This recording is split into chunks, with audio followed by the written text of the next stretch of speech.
The call came in the dead of night. A man's frantic voice, thick with desperation, filled the emergency dispatcher's line. "Please, you have to come. My wife. She's been murdered." His breathing was uneven, the words tumbling out as if he was struggling to grasp the reality of what he was saying. The dispatcher pressed for details, but the caller, identified as Steven Steinberg, offered little beyond his sheer panic. A break-in, a brutal attack, a wife now lifeless in their bedroom. Within minutes, squad cars were speeding through the dimly lit streets of Scottsdale, Arizona, their sirens piercing the quiet suburban night. This was a neighborhood of manicured lawns, sprawling homes, and the kind of wealth that usually kept tragedy at bay. Yet as the officers pulled up to the Steinberg residence, it became immediately clear something terrible had happened. The house itself stood eerily still, bathed in the pale glow of porch lights. There were no shattered windows, no forced entry, no signs of a struggle from the outside. But inside, behind the grand wooden doors, lay a scene far more chilling. A woman was sprawled across the neatly made bed, her once pristine white sheets now soaked in deep red. Elena Steinberg, 33 years old, had been stabbed, repeatedly. The sheer violence of the attack was evident in the number of wounds, 26 stab wounds. It was overkill, something deeply personal. Steven Steinberg stood near the doorway, clutching his head in visible distress. His eyes were wide, his face pale, his whole body trembling as he took in the sight of his wife's mutilated form. He kept mumbling disjointed phrases, something about a robbery gone wrong, an intruder who must have done this while he was asleep. But even as he spoke, his words didn't quite align with what the officers were seeing. There were no overturned drawers, no missing valuables. The front door was locked, the windows were intact. Detective James Callahan, a seasoned investigator who had seen his share of crime scenes, took in the details with a methodical eye.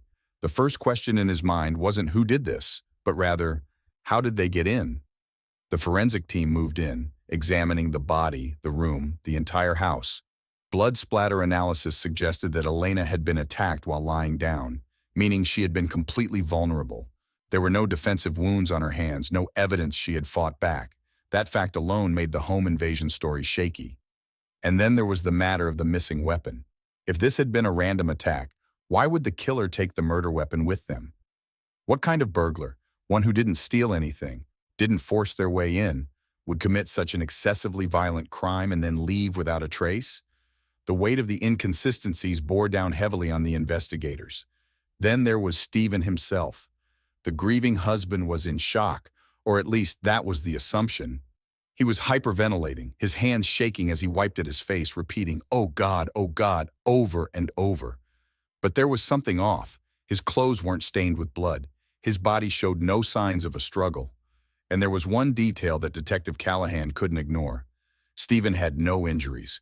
A brutal murder like this, so many stab wounds, so much blood, it should have left some kind of mark on the attacker. If a man had been inside this house wielding a knife with such force, there should have been something. A scratch, a bruise, a sign that a life-and-death struggle had taken place. But Steven Steinberg was untouched. Callahan's eyes flicked toward the body of Elena, her lifeless form caught in a gruesome stillness, a crime of passion. That's what this looked like. And yet, it was still too early to say. As paramedics pronounced Elena dead at the scene, officers escorted Steven to the station for questioning. Not as a suspect, not yet, but there were questions, a lot of them. The forensic team continued combing through the house. A missing weapon, no signs of forced entry, no clear motive for a break-in. By the time the sun began to rise, the home invasion theory was already beginning to unravel. The sun had barely begun to rise over Scottsdale when the first forensic reports started coming in. The crime scene was unlike anything the investigators had expected. A supposed home invasion, yet nothing was taken. A woman stabbed 26 times, yet no clear evidence of an intruder. A husband who claimed to be asleep, yet had no visible injuries or signs of struggle. The inconsistencies were stacking up fast, and the weight of the questions that followed hung over the investigation like a storm cloud. Inside the Steinberg residence, forensic technicians meticulously combed through every inch of the home. Blood soaked the bedding, staining the once pristine fabric in deep crimson. The pattern of the blood splatter told a story, one that contradicted Steven Steinberg's initial claim. Elena had been lying down when she was attacked, her wounds concentrated on her torso and upper body. The force of the stabbing suggested overwhelming rage, an intensity that didn't align with a standard burglary gone wrong. More chillingly, she had no defensive wounds. If Elena had been awake, even slightly aware of what was happening, there would have been some indication. A struggle, scratches, bruises, torn fabric, broken nails. But there was nothing. Her hands were untouched. Her nails were perfectly intact. It was as if she hadn't even seen the attack coming. Detective James Callahan stood by the bedside, his sharp gaze tracing the blood patterns, the lack of chaos in the room, the eerie stillness of the entire house. He had investigated hundreds of violent crimes, but something about this one felt particularly unsettling. There was no noise reported by neighbors, no sounds of a struggle, no cries for help. For a woman to be stabbed 26 times, it should have been a frenzy, a violent, chaotic burst of emotion, and yet, the crime scene remained unnervingly controlled. The missing weapon was another issue. If a burglar had killed Elena in a moment of panic, why take the knife? Why not flee the moment she was incapacitated? A typical home invasion gone wrong didn't look like this. A burglar didn't usually commit overkill. They wanted to escape, not mutilate their victim beyond recognition. As crime scene photographers documented the gruesome scene, another detail emerged. There was no blood trail leading out of the house. Whoever had killed Elena had not left dripping in blood, meaning they either had time to clean themselves up or they never left at all. The evidence was slowly pointing in one direction, but the investigation had just begun. At the police station, Steven Steinberg sat in an interview room, his hands wrapped around a cup of untouched coffee. His posture was slouched, his face pale. His fingers trembled slightly as he wiped them across his forehead. His initial hysteria had settled into a quiet exhaustion, but the detectives had seen this before. Grief presented itself in different ways, and while some people were uncontrollably emotional after a traumatic loss, others shut down completely, retreating into silence. It wasn't necessarily incriminating, but it wasn't normal either.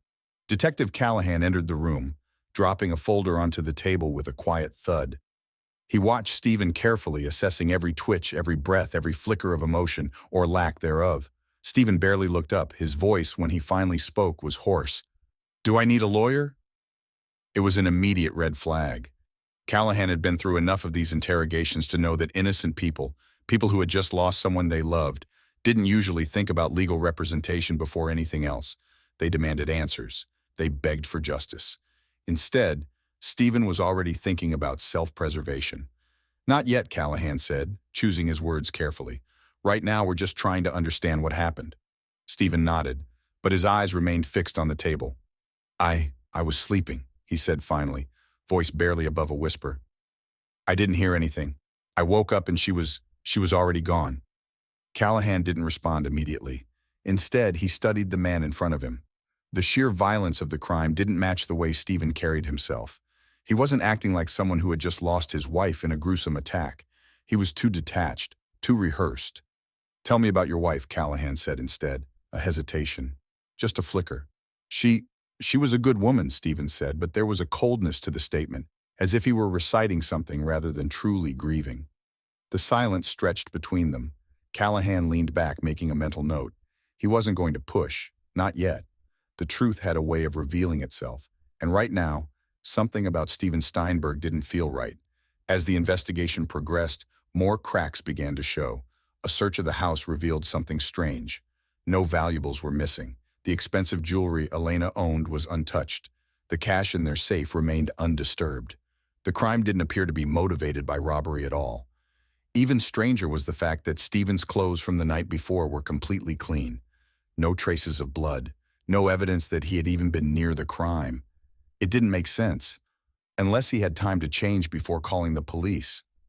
Then, there was the biggest question of all. Why hadn't Elena screamed? A violent attack like this should have been loud. There should have been something, a cry, a struggle, a noise that broke the silence of the night. But the house had remained eerily quiet. Detectives spoke to neighbors, friends, colleagues, trying to piece together a clearer picture of the Steinbergs' marriage. What they discovered painted a far more complicated image. Elena had confided in a close friend just weeks before her murder, expressing deep frustration with Stephen. She had mentioned money troubles, arguments that had grown increasingly tense, and most disturbingly, that she was considering leaving him. A motive was beginning to take shape. But there was still no solid proof. Not yet. Morning light filtered through the windows of the police station, casting long shadows across the cold tile floor. The weight of the previous night still lingered in the air, thick with the unsettling contradictions that had emerged from the case.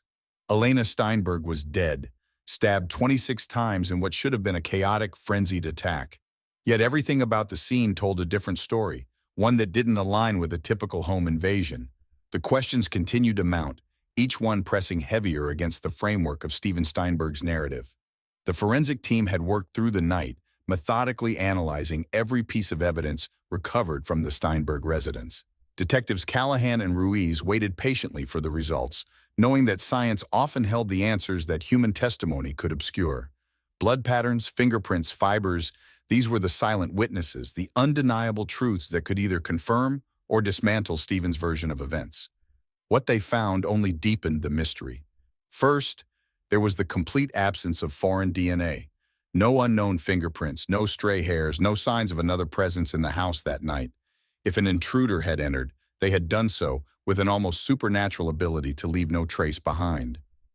The doors and windows were checked again. All had remained locked from the inside. Then there was the matter of the missing weapon. The wounds on Elena's body suggested a large kitchen knife, the kind easily found in the average household. But every knife in the Steinberg kitchen had been accounted for. None missing, none bearing traces of blood. Had the killer taken it with them? If so, why? And more importantly, how? There was no blood trail leading outside, no smudged footprints on the tile, no evidence that anyone had left the scene in a hurry. Whoever had committed this crime had cleaned themselves up before calling the police, or they had never left at all. While forensic analysts pieced together the physical evidence, the detectives turned their attention back to Steven. He was still at the station, pacing within the confines of the interrogation room. His demeanor had changed subtly over the hours. The initial hysteria had waned, replaced by something harder to define, a mix of exhaustion, wariness, and calculation. Detective Callahan observed him from the other side of the two-way mirror. He had seen this kind of behavior before. Some suspects crumbled under pressure, their guilt manifesting in nervous breakdowns or outbursts. Others withdrew, growing quieter, more careful with their words. Steven was somewhere in between. He wasn't entirely closed off, but he wasn't forthcoming either. He spoke just enough to seem cooperative, but never more than necessary. The first interrogation had already raised several red flags. His immediate request for a lawyer, his inconsistent statements about the night before, his inability to explain how he had slept through 26 violent stab wounds being inflicted on his wife, just feet away from him. But the real problem was the crime itself. It was too extreme for a random act of violence, too personal. While Callahan watched, Detective Ruiz entered the room, a folder tucked under his arm. He dropped it onto the table in front of Steven with a deliberate lack of ceremony. "We've been looking at the evidence," Ruiz said, his tone measured. "There are some things that don't make sense." Steven didn't respond immediately. His fingers traced the rim of the coffee cup in front of him, his eyes fixated on the tabletop. "Such as?" he finally muttered. "For starters, we can't find any indication that someone broke into your house. No signs of forced entry, no suspicious prints, no neighbors reported anything unusual. Your security system wasn't triggered." Steven inhaled sharply, shaking his head. "Maybe they wore gloves. Maybe they were careful." Ruiz nodded, his expression unreadable. "Maybe. But then there's the fact that nothing was stolen, and that your wife," he paused, flipping open the folder, letting the weight of the statement settle, "didn't fight back. Not even once." For the first time since the interview began, Steven's face betrayed something that resembled genuine confusion. "What?" Ruiz leaned forward slightly, tapping the photo of Elena's hands. "No defensive wounds, no scratches, no bruises, no broken nails. That's unusual, wouldn't you say? A woman in fear for her life would try to protect herself. She'd grab at the knife, push the attacker away. But Elena, nothing. It's almost like she never saw it coming." Silence stretched between them. Steven's fingers tightened around the cup. Callahan, still watching from behind the glass, exhaled slowly. That was the moment, the one where a suspect is confronted with something they hadn't anticipated. Sometimes they reacted with shock, other times with anger. Steven, however, did neither. He simply sat there, absorbing the information. It was a dangerous kind of calm. The detectives weren't done yet. While Stephen was being questioned, investigators were digging deeper into his personal life, his finances, his relationships, his marriage. People don't just snap without a reason. If Stephen had killed his wife, then there had to be a catalyst, a breaking point. Elena had been speaking to friends about money problems, about the growing tension between her and Stephen. Some said she had confided in them about leaving, though no one knew if she had truly made up her mind. What was certain, however, was that their marriage had been unraveling for some time. Another troubling discovery emerged from the financial records. Stephen was drowning in debt. Despite outward appearances, the Steinbergs were far from stable. Expensive lifestyle, high credit card bills, missed payments on investments. The house was mortgaged to the brink. Stephen had been struggling and Elena knew it. Now the pieces were starting to fit together. A man under immense financial pressure, a marriage falling apart, a wife who might have been planning to leave, a situation that, to someone feeling trapped, might have seemed impossible to escape from. But evidence was still missing. A suspicion was not proof. A financial crisis didn't equate to murder. The detectives needed something concrete. By the time night fell, the interrogation had ended, leaving more questions than answers. Stephen Steinberg was released, though not cleared. Investigators continued their work, determined to find the missing link that would either exonerate him or seal his fate. Somewhere in the shadows of this case, the truth remained hidden. But for how long? The forensic lab in downtown Scottsdale was a stark contrast to the grim crime scene it was analyzing. Here, the work was meticulous, deliberate, and unswayed by emotion. Every fiber, every blood sample, every microscopic detail held the potential to either confirm a narrative or unravel it entirely. The crime scene technicians had spent hours combing through the evidence collected from the Steinberg residence, and now, the first significant findings were starting to emerge. Detective James Callahan sat in his office, staring at the preliminary reports in front of him. The words on the page were cold, clinical, but they told a story, one that didn't align with Stephen Steinberg's version of events. A home invasion should have left behind chaos. Instead, the evidence pointed to something far more deliberate, far more controlled. One of the key findings was the absence of foreign DNA anywhere in the house. No fingerprints other than those belonging to the Steinbergs and a few household staff. No shoe prints that didn't match their own. No indications that anyone had entered or exited the home unaccounted for. If there had been an intruder, they had moved through the house with an almost supernatural precision, leaving behind no trace. That was nearly impossible. The second problem was the murder weapon. Forensic experts had reconstructed the attack as best they could, analyzing the depth, angle, and force of each stab wound. The killer had used a long-bladed kitchen knife, common in most households, but none were missing from the Steinberg residence. That meant one of two things. Either the weapon had been disposed of after the murder, or it had been deliberately removed before authorities arrived. In a typical burglary-turned-homicide, an assailant wouldn't take the time to clean up or cover their tracks. They would be in and out, motivated by survival, not control. But this crime was different. Another disturbing detail emerged from the blood evidence. The way blood had pooled and spattered in the bedroom indicated that Elena had been motionless from the start. There was no indication of a struggle, no erratic movement, no signs of resistance. This confirmed what detectives had already suspected. Elena had been either asleep, incapacitated, or caught completely off guard when she was attacked. For Callahan, this was the moment where the case took a definitive turn. This wasn't just murder, it was a controlled act. At the same time, detectives were piecing together a profile of Stephen Steinberg, not just from his own words, but from those around him. Friends, family, colleagues. Some spoke of him as a successful businessman, a devoted husband, a man who prided himself on his achievements. Others painted a different picture, one of a man under immense financial stress, a husband whose marriage was unraveling, someone who had been growing increasingly distant and irritable in the months leading up to Elena's death. One former business associate mentioned that Stephen had been avoiding certain financial obligations, dodging phone calls, making excuses for delayed payments. A family friend recalled that Elena had confided in them, saying she was worried about their financial stability. The lifestyle they had built was one of luxury, but behind the scenes there were cracks in the foundation. And then there was the most concerning revelation of all. Elena had been considering leaving Stephen. This was information detectives hadn't yet confronted Stephen with. Divorce, financial strain, and now a murder. These elements, when placed together, didn't form a conclusion, but they created a picture that was increasingly difficult to ignore.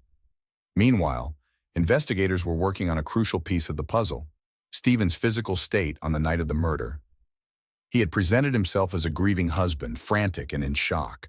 But forensic experts knew better. Extreme emotional trauma leaves physiological traces, adrenaline spikes, heart rates fluctuate.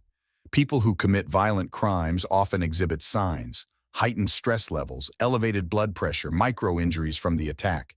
Yet Stephen had none of these.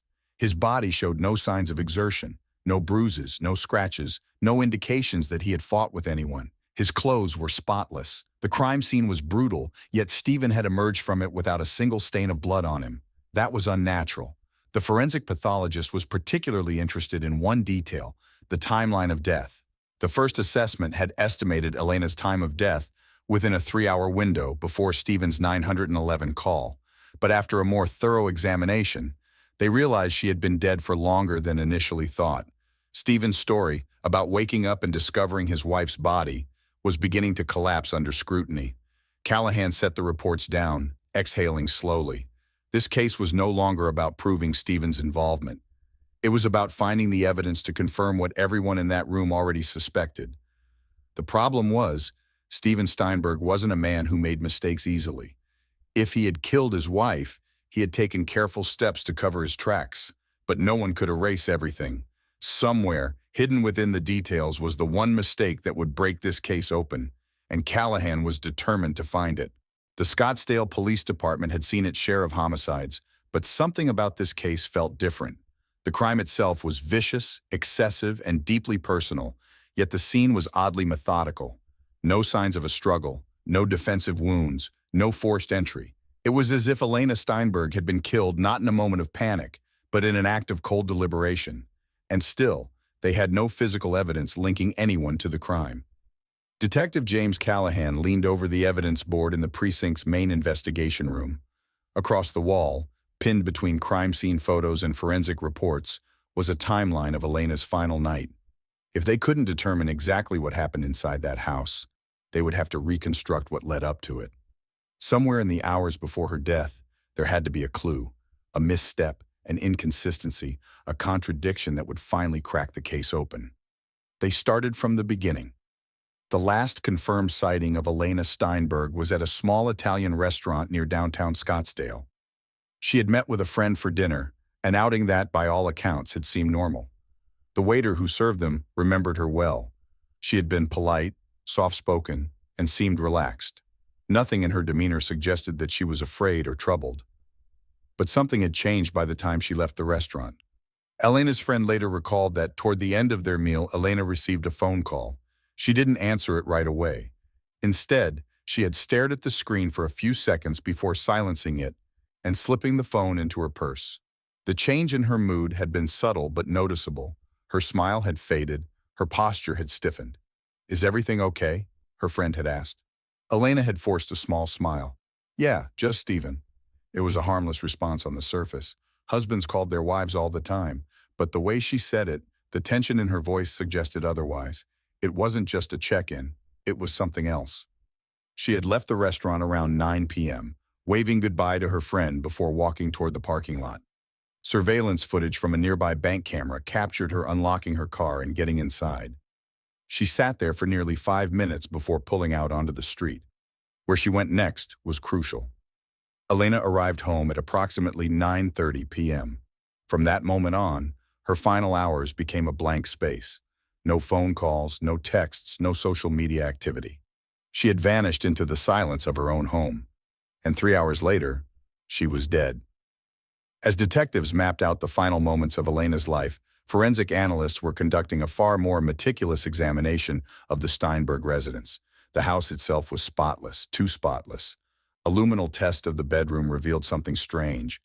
The visible blood on the sheets was expected, but under forensic lighting, there were faint traces of cleaned blood on the floor near the bathroom. Someone had attempted to wipe it away, but the effort had been incomplete.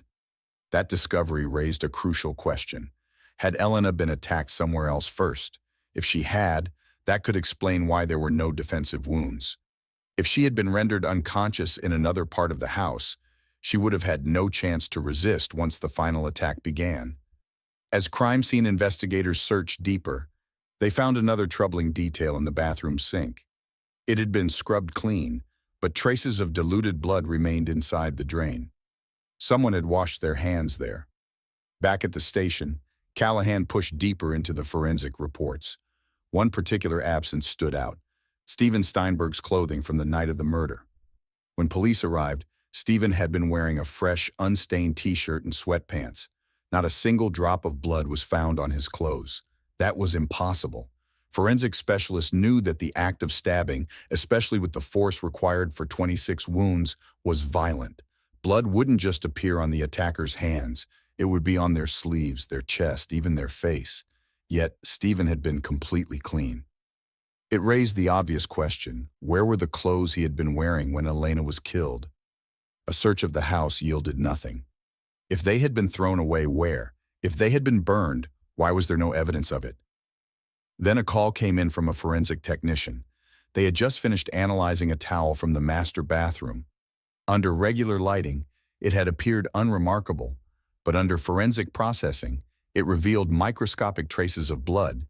The implication was clear: someone had cleaned themselves off before making that 911 call. Detectives weren't ready to confront Steven Steinberg yet, not until they had something solid. Instead, they decided to test the timeline he had given them. Steven had claimed he went to bed early that night. He hadn't heard anything. He had woken up to find his wife already dead. That version of events was already in question, given the discrepancy in Elena's time of death. But then investigators reviewed the phone records. Steven had received a phone call at 9:15 p.m., shortly before Elena arrived home. It had lasted only a few minutes. But what mattered wasn't that he received a call. It was where it had come from. The call had been made from inside the Steinberg home. Inside the Scottsdale Police Department, the air was thick with anticipation. Investigators had been working tirelessly, piecing together the fragments of Elena Steinberg's final hours. The case had transformed from a seemingly random home invasion into something far more deliberate, a crime rooted in deception, control, and a carefully constructed illusion of innocence. Detective James Callahan knew they were getting closer to the truth. The forensic evidence, the inconsistencies in Steven's alibi, the missing clothing, and the carefully cleaned crime scene all pointed toward one inescapable conclusion: this was not a random act of violence. As investigators continued to scrutinize every available piece of information, they turned their focus to the deeper psychological aspects of the case. What kind of person could commit such an act with such precision?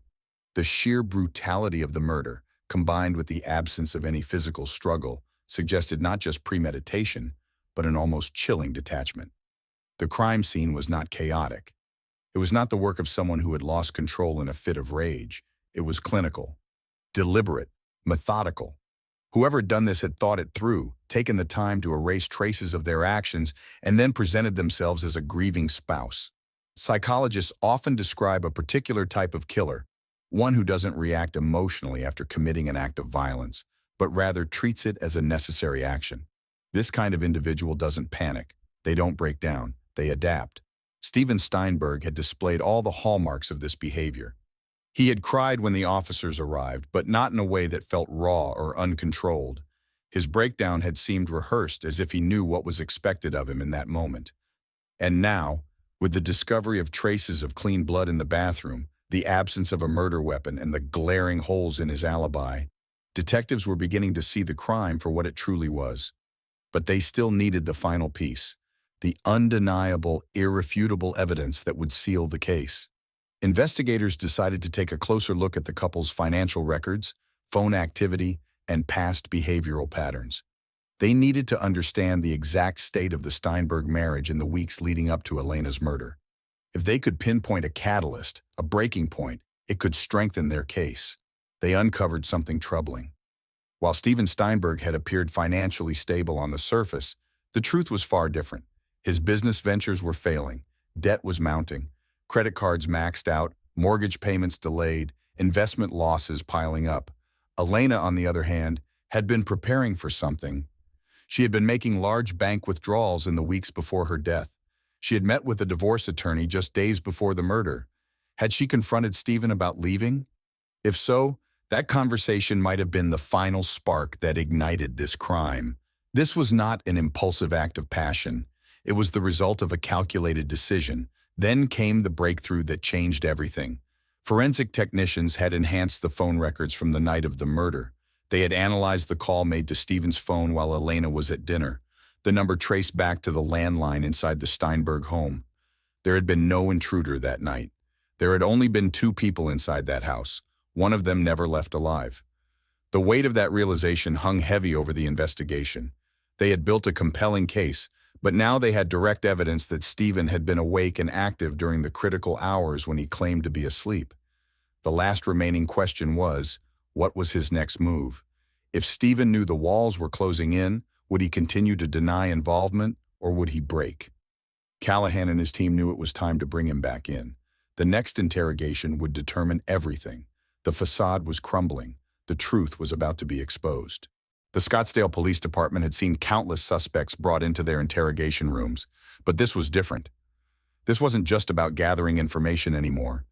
This was about breaking down the psychological barriers of a man who had built a careful defense around himself. A man who had told a story that no longer held weight against the mounting evidence.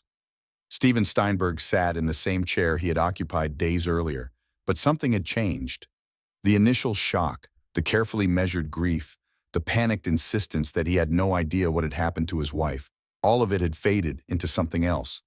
His body language was restrained, his hands folded neatly on the table, not fidgeting, not restless. He wasn't afraid, but he wasn't comfortable either. Detective James Callahan watched him through the two-way mirror, noting every subtle movement. This was the moment they had been building toward. The forensic discoveries, the missing clothing, the wiped bloodstains, the altered timeline, it had all led them here. This was where the truth either came out or was buried for good. The room itself was stark, a blank space designed to strip away distractions and force a suspect to focus on only one thing, their own words. A single overhead light cast long shadows across the table, illuminating the file that lay unopened in front of Stephen. Detective Ruiz was the first to break the silence, his voice measured, almost casual. "You've had a rough few days," he said, sliding into the chair across from Stephen. "Losing someone you love like that out of nowhere? I imagine it's been hell for you." Stephen didn't respond right away. His fingers tapped once against the tabletop, a slow, rhythmic motion that Callahan immediately recognized as a defense mechanism. "I just want to move past this," Stephen said finally. "I told you everything I know." Ruiz nodded, almost sympathetically. "I get that. But the thing is, some of what you told us, it doesn't line up." A flicker of something crossed Stephen's face. It was quick, barely noticeable, but Callahan saw it. "We've gone over everything, Stephen, again and again. Your timeline, the crime scene, the forensic evidence, and we keep finding things that don't fit. You were awake when you said you were asleep. Blood was cleaned up in your house. Your wife didn't fight back." A muscle in Stephen's jaw tightened. He exhaled through his nose, slow and controlled. Ruiz held up a hand, cutting him off. "We're not accusing you of anything. Yet, but we need to figure this out, because right now you're the only person who can answer the questions we have."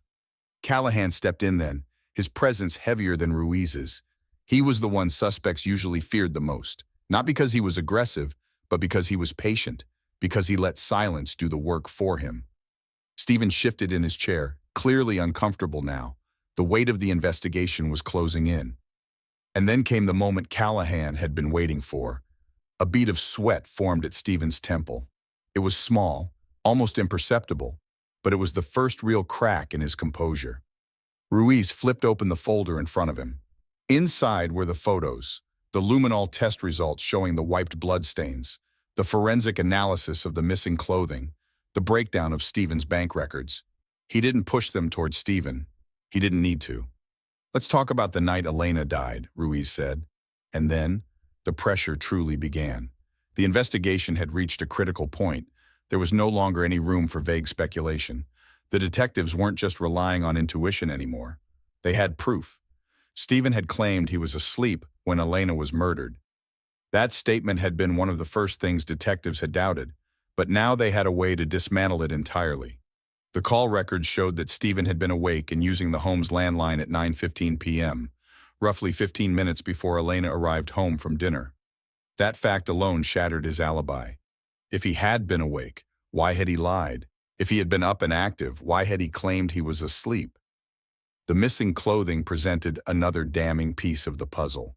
A forensic examination of the entire house had failed to locate the outfit Stephen had worn earlier that day. Every other piece of laundry had been accounted for, except that one. Clothing didn't just vanish. The crime scene told an even darker story. The lack of defensive wounds, the positioning of Elena's body, the eerily controlled nature of the crime, it all pointed to the fact that she had been caught completely off guard. The blood evidence further reinforced that idea. The clean traces in the bathroom suggested the killer had taken their time, washing up before ever calling the police. And then there was the financial angle. Stephen had been drowning in debt, struggling to maintain the illusion of wealth and success. Elena, meanwhile, had been pulling away, considering leaving, possibly preparing to separate finances. Had he seen divorce as a threat? Had he believed he was about to lose everything? The more investigators dug, the more the pieces fell into place. Stephen wasn't just a grieving husband. He was a man whose world was collapsing around him. And in that moment, in that room, he knew the detectives could see it too. The weight of the case against Stephen Steinberg had become impossible to ignore. Days of relentless investigation, mounting forensic evidence, and the ever-growing inconsistencies in his story had pushed him into a corner. Yet he had not broken. He had not confessed. He had not made the mistake that detectives had been waiting for. But pressure had a way of exposing even the most carefully constructed facades. Inside the Scottsdale Police Department, Detective James Callahan and his team had prepared their final strategy. It was no longer about proving guilt. They had already built the framework of their case. Now, it was about forcing Stephen to confront the reality that his story could not hold up in court. The interrogation room was colder than before, the air thick with unspoken tension. Stephen sat across from Callahan, his hands folded on the table, his posture rigid. His lawyer had arrived an hour earlier, a seasoned defense attorney named Robert Hirsch, sharp, methodical, and known for finding legal loopholes where none should exist. "We've given Mr. Steinberg plenty of time to think," Callahan began, his voice calm but firm. "Now let's talk about what happens next." Hirsch leaned forward, his expression unreadable. "Unless my client is being formally charged, he has no obligation to sit here and listen to speculation." Callahan barely reacted. Instead, he slid a folder across the table, flipping it open. Inside were the latest forensic reports, traces of cleaned blood in the master bathroom, the missing clothing, the phone records placing Stephen awake at the time of the crime. Speculation. Callahan raised an eyebrow. "This is science, this is evidence, and it's all pointing in one direction." Stephen's jaw tightened. His fingers gripped the edge of the table, but he said nothing. Ruiz, standing near the door, folded his arms. "You're running out of options, Stephen. The only question now is how this plays out in court." Silence. A long, unbearable silence. Then Stephen exhaled slowly, his eyes dropping to the floor. It was subtle, but for the first time there was a shift in his demeanor. "You think you know what happened," he muttered, his voice lower than before. "But you don't." Callahan leaned forward slightly. "Then tell us. Fill in the blanks. Because right now, everything we have says you killed your wife and tried to cover it up." Stephen's lawyer put a hand on his client's shoulder, stopping him from speaking further. "We're done here," Hirsch said, closing the file in front of him. "If the prosecution wants to proceed, we'll see them in court." And just like that, the interrogation was over. It wasn't the confession they had hoped for, but it didn't matter. They had enough to move forward. Months later, inside the packed courtroom of the Maricopa County Superior Court, the case of State of Arizona versus Stephen Steinberg officially began. Public interest in the trial had reached a fever pitch. A brutal murder, a husband accused, and a defense strategy that no one had seen coming. Stephen Steinberg was charged with the first-degree murder of his wife, Elena Steinberg. The prosecution, led by Deputy County Attorney Ken Fields, laid out their case in methodical detail. They presented the forensic evidence, the blood patterns, the missing murder weapon, the inconsistencies in Stephen's statements. They showed the jury the financial records, proving Stephen was in serious debt, while Elena had been taking steps toward independence. The motive was clear. Stephen had felt trapped. He had seen no way out. And so, he had taken the ultimate step to regain control. The jury watched in silence as crime scene photos were displayed on the courtroom screen. The images were brutal but necessary. 26 stab wounds, No defensive injuries. A murder that was not just violent, but deeply personal. The prosecution's argument was simple. Stephen had killed his wife in cold blood. Then came the defense. Robert Hirsch was no ordinary lawyer. He had built his reputation defending high-profile clients, and his approach was always the same: create doubt, shift focus, and present an alternative narrative compelling enough to make a jury hesitate. And he did exactly that. Hirsch didn't try to deny the evidence. Instead, he reframed it. He didn't argue that Stephen hadn't killed his wife. He argued that Stephen had not been in control of his actions when he did it. Stephen Steinberg is not a murderer, Hirsch told the jury. He is a man who suffered a complete psychological break, a man who, in a moment of unimaginable distress, lost control. The defense called expert witness Dr. Martin Blinder, a psychiatrist specializing in temporary dissociative states. He testified that Stephen had suffered from brief reactive psychosis, a condition in which extreme stress can cause an individual to act without conscious awareness.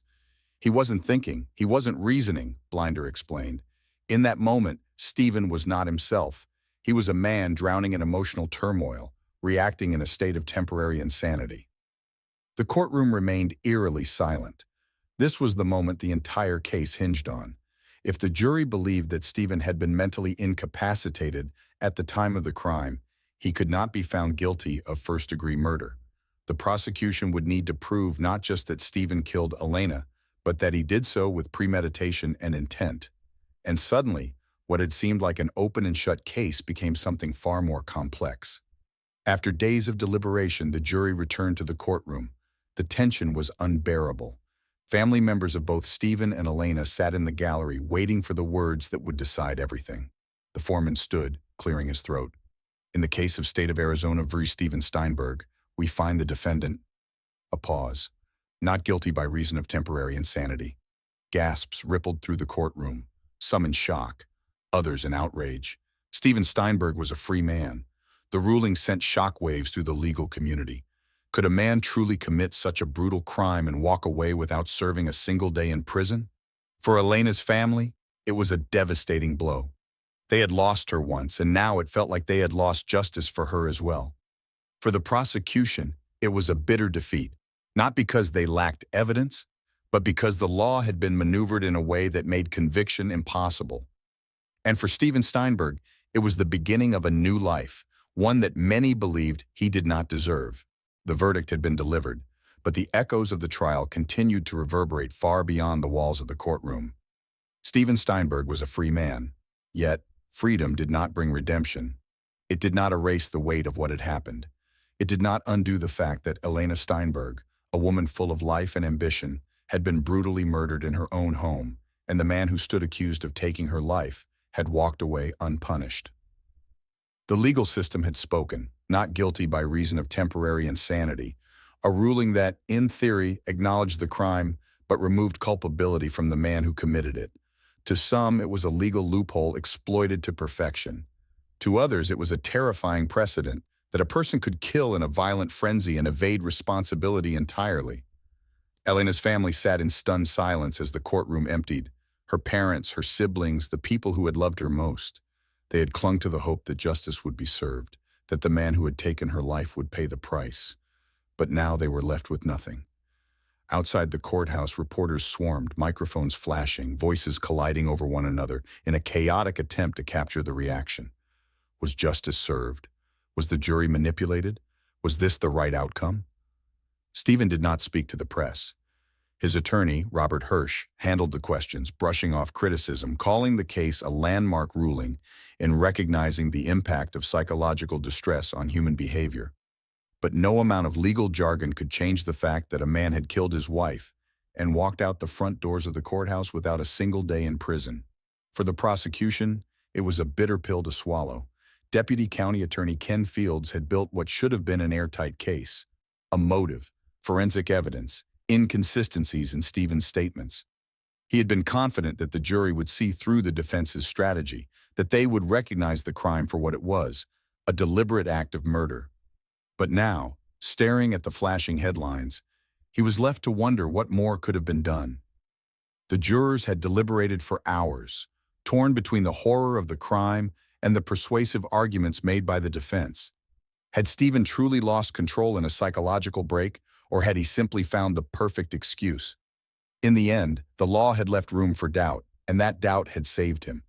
For Stephen, the trial may have ended, but the consequences would linger. He had won in the courtroom, but in the court of public opinion, he was a marked man. Friends disappeared. Business associates severed ties. The city of Scottsdale had turned its back on him. The ruling might have granted him legal freedom, but it had not absolved him in the eyes of those who knew the truth.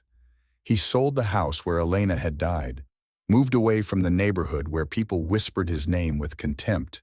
He was a free man, but not in the way he had imagined. The world no longer wanted him. Elena's family refused to accept the verdict as the final word on the matter. They launched civil suits, seeking any legal recourse available to hold Stephen accountable in some form. They worked to keep her memory alive, ensuring that she was remembered not just as the victim of a failed legal system, but as a woman who had deserved better. Over time, the case faded from the headlines. Other crimes took its place. Other names dominated the news cycle. But for those who had lived through it, the story of Stephen and Elena Steinberg never truly ended. For some, it was a cautionary tale about the limits of justice. For others, it was proof of the power of a well-argued defense, regardless of morality. And for Elena, it was a silence that would never be broken. Thank you for watching our video. Please subscribe, follow us, and leave a comment. It truly helps us keep bringing you gripping and thought-provoking true crime stories.